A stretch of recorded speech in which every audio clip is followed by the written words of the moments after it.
అమ్మా తమ్ముడిది ఇంకా అమ్మాయిది జంట బాగుంటుంది కదా. జంట అంటే ఇద్దరు బాగుండాలి కదా. మీ ఆయన ముందు పెట్టుకుని 2 క్వశ్చన్స్ అవసరం అని మీకు. అమర్ రాహే గారు, నా ఫ్యాన్ రాలేదేంటి? ఏంటి మీ ఫ్యానా? ఎవడాడు? అంజు, మన పంతులు గారు. బాబాయ్ గారు, మీరు మర్చిపోయినట్టున్నారు. సగం కాలం మొక్కజొన్న పొత్తులా ఉంటాడే ఆయన.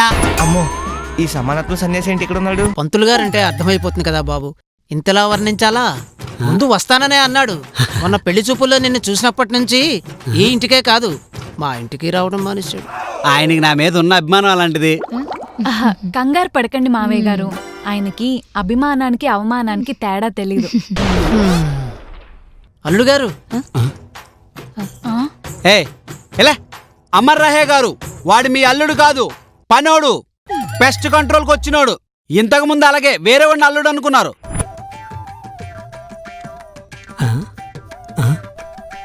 ఏమండి, పెళ్ళికొడుకు ఆ అబ్బాయి కాదు, ఈ అబ్బాయి. ఎవరిని పడితే వాడిని అల్లుడు అనుకోవడమే. అల్లుడికి పనోడికి తేడా తెలియదు. కూర్చోండి. మీకేం బొట్టు పెట్టి చెప్పాలా? కూర్చోండి.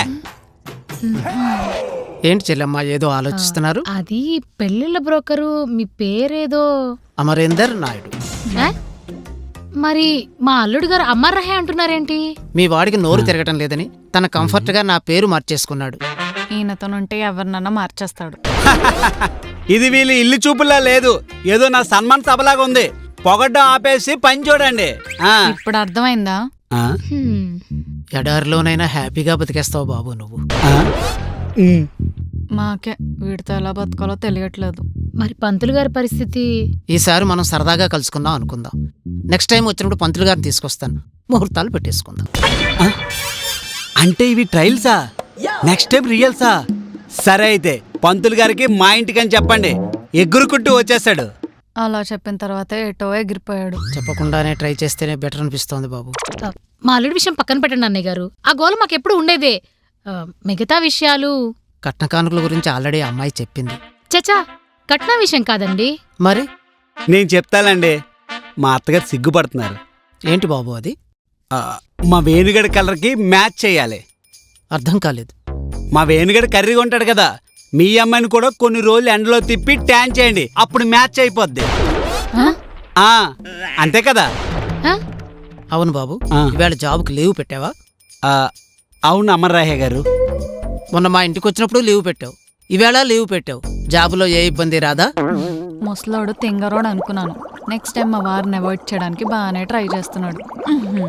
అంటే చచా, మా అల్లుడి గారికి అలాంటి భయాలేం లేవన్నయ్య గారు.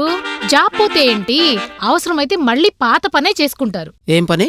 అదే అన్నయ్య గారు, ఇంటింటికి తిరిగి ఏ ఫినాయిలే, బాత్రూమ్ కడిగే యాసిడ్లే అని అమ్ముకుంటూ ఉండేవారు అన్నయ్య గారు. అమ్మా మర్చిపోయా, గోపురం చీపుర్లే, చెత్తెత్తే చాటలు, అవి కూడా అన్నయ్య గారు. అనవసరంగా చెప్పాను, ఆడేసుకుంటాను. పొరుగు మొత్తం పోతుంది. ఇక్కడ నుండి వెళ్ళిపోతాం. సరేనమ్మా, పంతులు గారితో వచ్చి మళ్ళీ మాట్లాడతాను. సరే అన్నయ్య గారు.